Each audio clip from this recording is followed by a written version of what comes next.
The Singapore-Malaysia land border finally reopening to all travellers at midnight after slamming shut 2 years ago.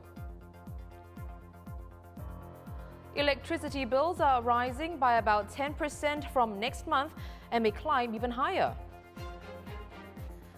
And look how happy they are. South Korean actors Son Ye-jin and Hyun Bin getting married today.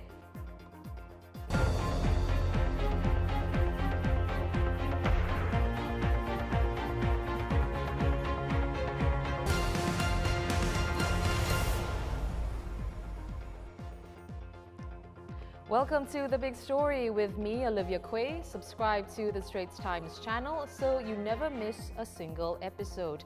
Just a few hours to go until the land borders reopen between Singapore and Malaysia, allowing travellers to drive or ride their own private transport across.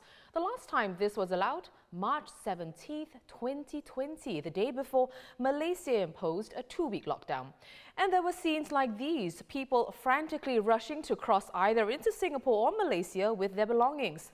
Well, when borders reopen tomorrow, Johor's Chief Minister expects at least 400,000 commuters within the first week. On yesterday's show, we talked about what to prepare for the drive. So today, we'll discuss what to expect when you step foot in JB. Let's get the latest from JB with Malaysia correspondent Ram Anand. Pre-COVID-19, the two land crossings saw around 415,000 travellers every day. But Ram, what are the expectations for this first weekend? The expectation for tomorrow is to have around 42,000 people crossing from both sides of the borders. So I think over the weekend, assuming that there's a steady crowd, consistent crowd, I think we'll see over 50,000 people crossing the borders this first weekend alone. So for the types of travelers that are coming in, I think we are expecting to see a lot of Malaysians who are returning home who have not been able to return home for the past 2 years. And also, I think there's a huge anticipation for Singaporeans coming in to Johor for the first time in 2 years by land and actually making some purchases or visiting the JB businesses they have not been able to visit because it's the final weekend before Ramadan. Ramadan starts on Sunday. So it could be a big weekend in terms of the crossings. Ram, how are businesses in JB bracing for the potential influx of visitors from tomorrow, something that's obviously been missing for the past 2 years?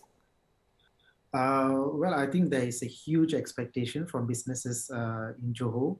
I think they are all ready. They're very geared up to come in and accommodate the amount of influx of Singaporeans that are expected to come in. The businesses I spoke to have spoken about hiring new staff. Some of them have gone back to shifts that were pre-COVID shifts already in anticipation of people coming in tomorrow and Saturday and Sunday, especially in the city center. They are really expecting an influx over the weekend to go back to the old level of business that they used to have.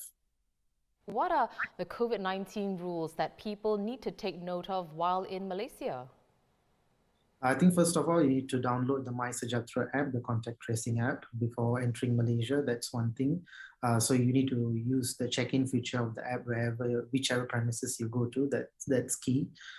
Second is mask wearing is still mandated in Malaysia. So you have to wear masks in outdoor settings and also in certain indoor settings, unless you're eating or drinking, of course. So I think those are the main capacity. They are allowing full capacity for restaurants. That is up to the restaurant to sort of, mandate how are they going to seat the people. Apart from that, it's just general social distancing protocols to be observed.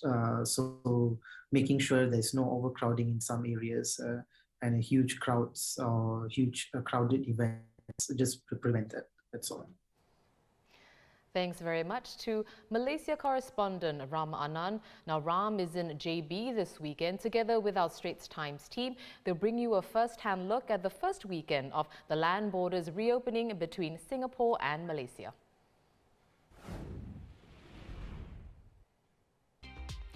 In other news, most Singaporean households will face higher electricity bills for the next 3 months. According to SP Group, the increase is mainly due to a spike in global energy costs, a result of the surge in oil and gas prices and the conflict in Ukraine.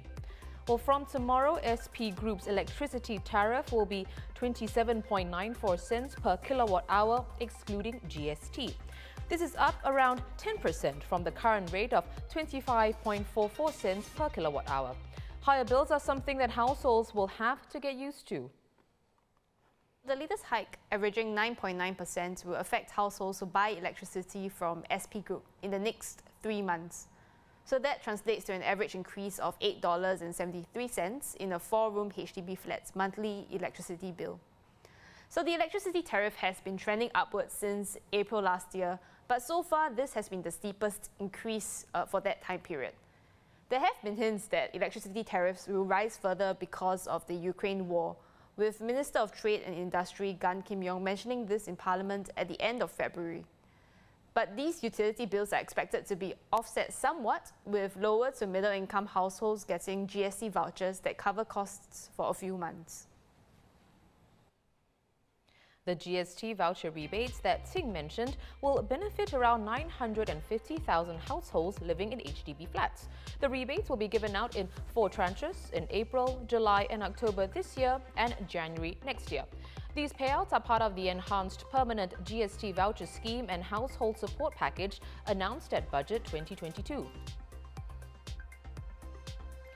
OCBC Group CEO Helen Wong received a salary of $7.6 million last year, comprising a base salary of $1.1 million, bonus of $2.9 million, deferred shares of $2 million and other benefits, including club and car benefits of $1.6 million. The bank posted a net profit of $4.9 billion in 2021. And this will be the wedding of the year for K-drama fans. A-listers Hyun Bin and Son Ye Jin tying the knot today and have released 2 wedding pictures through their agencies. The wedding has been widely anticipated ever since the crash landing on new co-stars confirmed their relationship in January 2021. The ceremony itself is a private affair with 200 guests and a price tag of around 190 million Singapore dollars.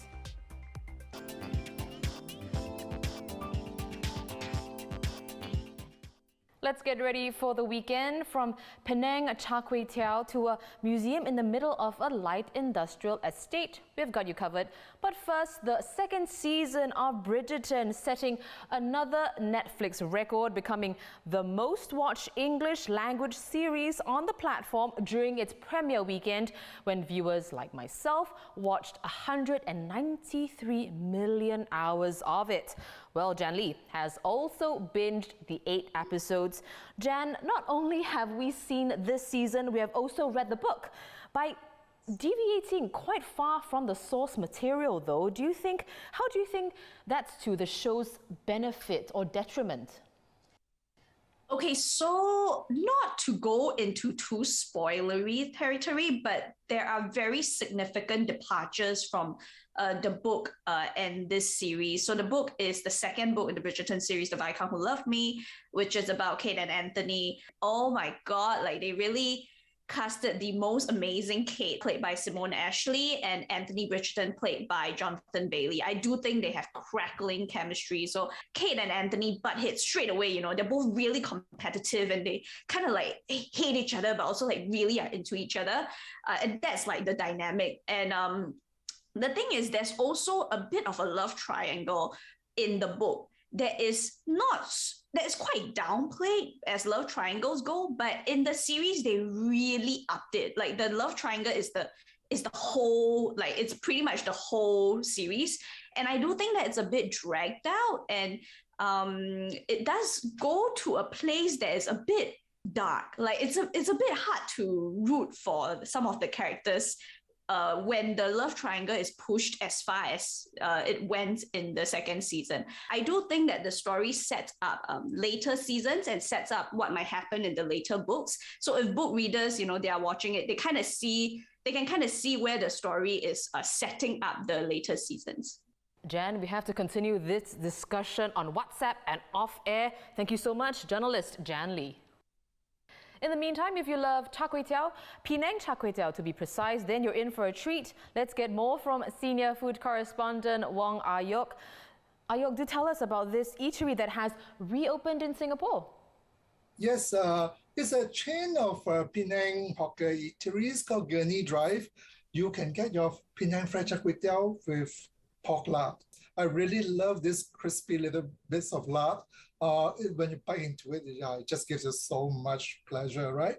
So you get it now at Gurney Drive. It's a new outlet. They've just reopened at a mall called North Shore Plaza 2. It's in Punggol, right by the waterfront. Thank you very much for those tips, Senior Food Correspondent Wong Ayok. Talk about an unusual location for an art museum. Senior Culture Correspondent Ong Sofen is here to tell us more about it. Sofen, what is this place in the middle of an industrial estate? It's a new museum that's dedicated to this painter. His name is Koh Sia Yong. He's actually a second-generation Singaporean painter, and he's like 84 years old this year. If you've been to the National Gallery, Singapore, you would have seen his 1965 painting called Here They Come. It's this very action-packed painting of like illegal hawkers fleeing from inspectors in 1965. And in this new museum, you get to see a wider range of his works beyond the social realist works that he's famous for. So you get like a series of sunflower paintings that are obviously inspired by Vincent van Gogh.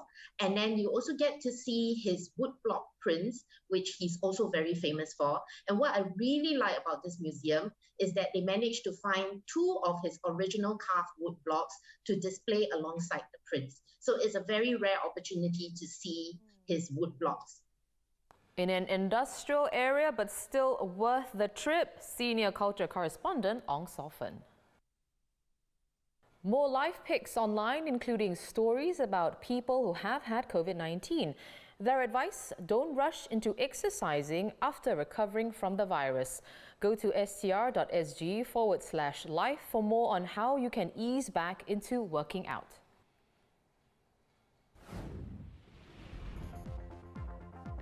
Visit straitstimes.com for more news and our YouTube channel. For more videos, subscribe by hitting the red button below. I'm Olivia Quay. See you tomorrow for more stories on The Big Story.